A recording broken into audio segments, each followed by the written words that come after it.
نحمده ونصلي على رسوله الكريم أما بعد فأعوذ بالله من الشيطان الرجيم بسم الله الرحمن الرحيم انتہائی قابل احترام میرے بھائیوں اور بہنوں،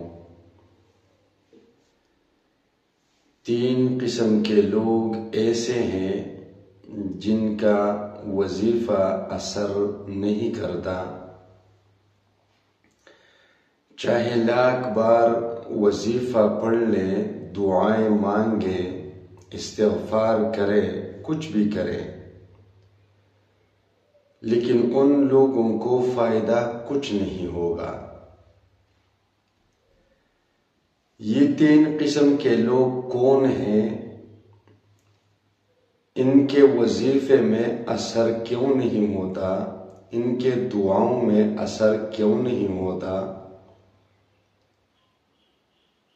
ایسے تین قسم کے لوگ کون ہیں جو وظیفہ پڑھتے ہی ان کو فائدہ ملتا ہے؟ اگر وہ دعا کرتا ہے تو فوراً دعا قبول ہو جاتی ہے۔ آج اس قسم کے لوگ آپ کو بتائے جائیں گے، یعنی تین کام ایسے،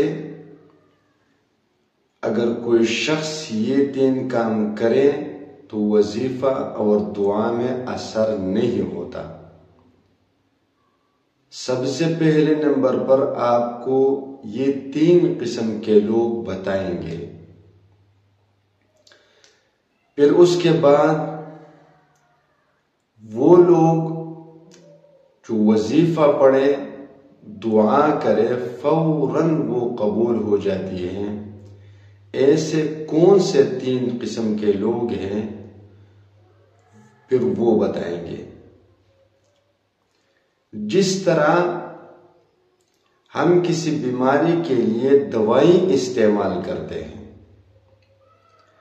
تو ڈاکٹر ہمیں اس بات کا پابند بناتا ہے کہ دوائی تو آپ کھائیں، استعمال کریں، لیکن دوائی استعمال کرنے کے ساتھ ساتھ آپ ان چیزوں سے پرہیز بھی کریں گے۔ اگر آپ دوائی استعمال کرتے ہیں اور آپ پرہیز نہیں کرتے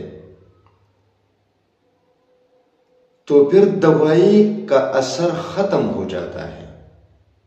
مثال کے طور پر شوگر کا مریض ہے، شوگر کی دوائی بھی لے لیتا ہے لیکن اس کے ساتھ میٹھا بھی کھاتا ہے تو دوائی کا اثر ختم ہو جاتا ہے۔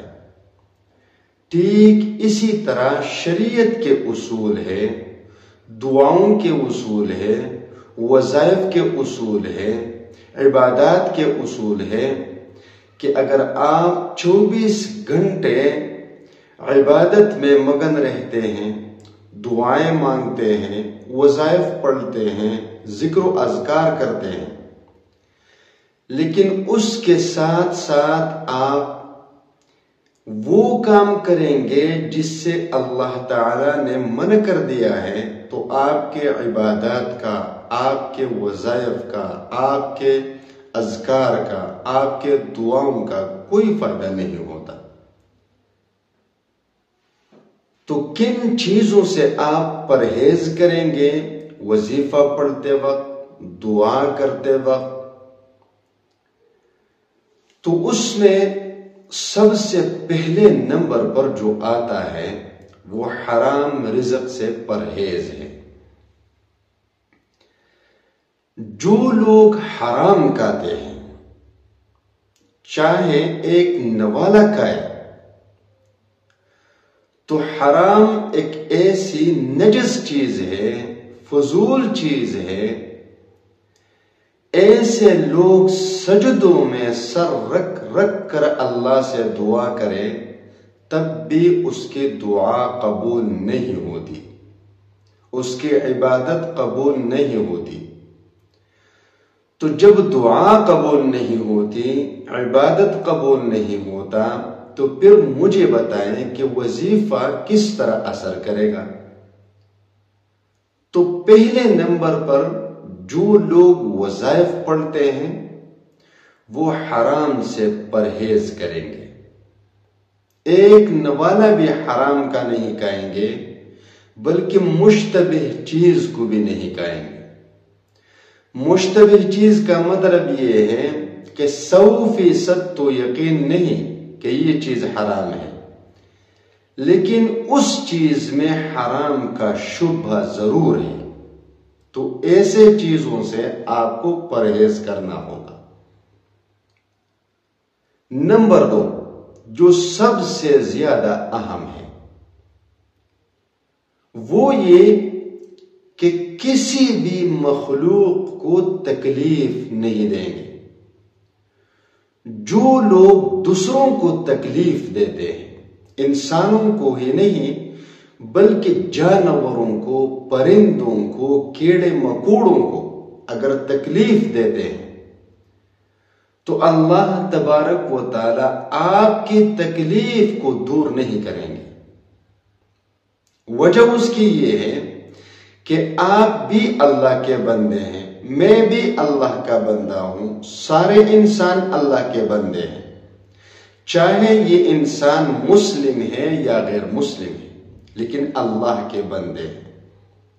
ٹھیک اسی طرح جانور بھی اللہ کے مخلوق ہیں، اس کے ساتھ پرندے بھی اللہ کے مخلوق ہیں، اس کے ساتھ کیڑے مکوڑے بھی اللہ کے مخلوق ہیں۔ تو جس طرح اللہ تبارک و تعالی آپ سے پیار کرتا ہے، مجھ سے پیار کرتا ہے، اپنے تمام بندوں سے پیار کرتا ہے، اسی طرح وہ جانوروں، پرندوں، کیڑے مکوڑوں سے بھی پیار کرتا ہے، کیونکہ اس کی پیدا کی ہوئی چیزیں ہیں، اسی کی مخلوق ہے، وہی کھلاتا ہے، وہی پلاتا ہے، وہ پیدا کرتا ہے، وہی مارتا ہے۔ تو جب اللہ تبارک و تعالی آپ کے ساتھ پیار کرتا ہے، آپ کو تکلیف میں نہیں دیکھ سکتا، آپ کو تکلیف نہیں دینا چاہتا، ہم اللہ کی نافرمانی کرنے کے باوجود بھی ہمیں کھلاتا ہے، پلاتا ہے، تو اسی طرح وہ مخلوق بھی ہے۔ تو جب آپ اس کے پیدا کی ہوئی مخلوق کو تکلیف دیتے ہیں تو اللہ تبارک و تعالی آپ کی تکلیف کو دور نہیں کرتا۔ تو دوسرے نمبر پر یہ ہے کہ اگر آپ چاہتے ہیں کہ میں دعا کروں وہ قبول ہو، میں عبادت کروں وہ قبول ہو، اللہ کا قرب مجھے حاصل ہو، میں وظیفہ پڑھوں فوراً اس کا اثر ہو، تو آپ کو پابند ہونا ہوگا کہ آپ کسی بھی مخلوق کو تکلیف نہیں دیں گے، کسی بھی مخلوق کے لیے برائی کا نہیں سوچیں گے، کسی بھی مخلوق کو تکلیف سے دور رکھنے کی کوشش کریں گے۔ تو 2 چیزیں ہوں گی۔ نمبر 3 نماز کی پابندی۔ اگر آپ چاہتے ہیں، میں بھی چاہتا ہوں، آپ بھی چاہتے ہوں گے، ہر کوئی چاہتا ہے کہ میں جو بھی مانگوں وہ مجھے ملے، جو بھی دعا کروں وہ قبول ہو، جو بھی وظیفہ پڑھ لوں فوراً اثر ہو، جو بھی عبادت کروں فوراً قبول ہو۔ یہ ہر کوئی چاہتا ہے مجھ سے۔ تو اگر آپ بھی یہ چاہتے ہیں تو سب سے جو اہم اور سب سے اہم ہی اہم چیز ہے وہ نماز ہے۔ آپ نماز کی پابندی ضرور کریں گے، کیونکہ نماز اللہ تبارک و تعالی کا وہ حکم ہے جس کی معافی کسی بھی صورت میں نہیں۔ اگر آپ بیمار ہیں، قیام میں نہیں پڑھ سکتے تو بیٹھ کر پڑھیں گے، بیٹھ کر نہیں پڑھ سکتے اشارے کے ساتھ پڑھیں گے، لیکن پڑھیں گے ضرور۔ نماز کے بغیر اسلام کا دعویٰ بیکار ہے، نماز کے بغیر مسلمان ہونے کا وہ دعویٰ بیکار ہے، کیونکہ نماز ہی وہ چیز ہے جو مسلم اور غیر مسلم کے درمیان فرق کو واضح کرتا ہے کہ غیر مسلم اللہ کے سامنے سجدہ نہیں کرتا، اللہ کے سامنے پیشانی نہیں رکھتا زمین پر، اللہ کے سامنے نہیں جھکتا رکوع میں۔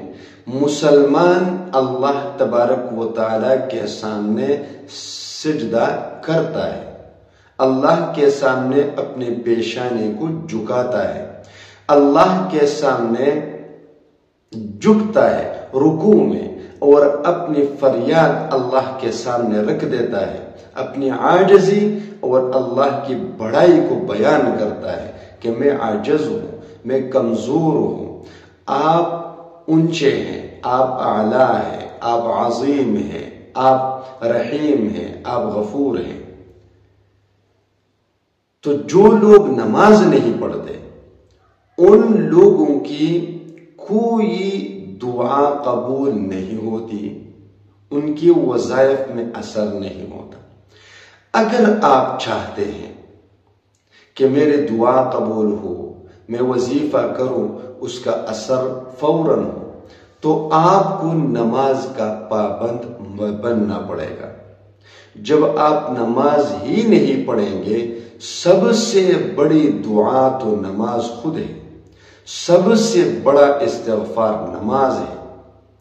تو جب ہم نماز نہیں پڑھتے تو پھر مجھے بتائیں کہ کون سا وظیفہ ہے جو ہم پڑھیں اور اس میں اثر ہو، کون سی دعا ہے جو ہم مانگیں اور ہمیں وہ چیز ملے؟ نماز ہی سب سے بڑا وظیفہ ہے، اللہ کے خزانوں سے سب سے زیادہ لینے والی چیز نماز ہی ہے۔ تو جب نماز چھوڑ دی تو بقائے چیزوں کی کوئی اہمیت ہی نہیں۔ لہذا اگر آپ یہ سارے چیزیں چاہتے ہیں تو آپ ان 3 چیزوں سے پرہیز کریں گے، دوسروں کو تکلیف نہیں دیں گے، حرام سے پرہیز کریں گے، اور اسی طرح نماز کی پابندی کریں، تب جا کر آپ اللہ سے جو مانگو گے، جو وظیفہ پڑھو گے، تو جس مقصد کے لیے آپ نے دعا مانگی ہے، جس مقصد کے لیے آپ نے وظیفہ پڑھا ہے، اس میں فوراً ہی اثر ہوگا انشاءاللہ تعالی۔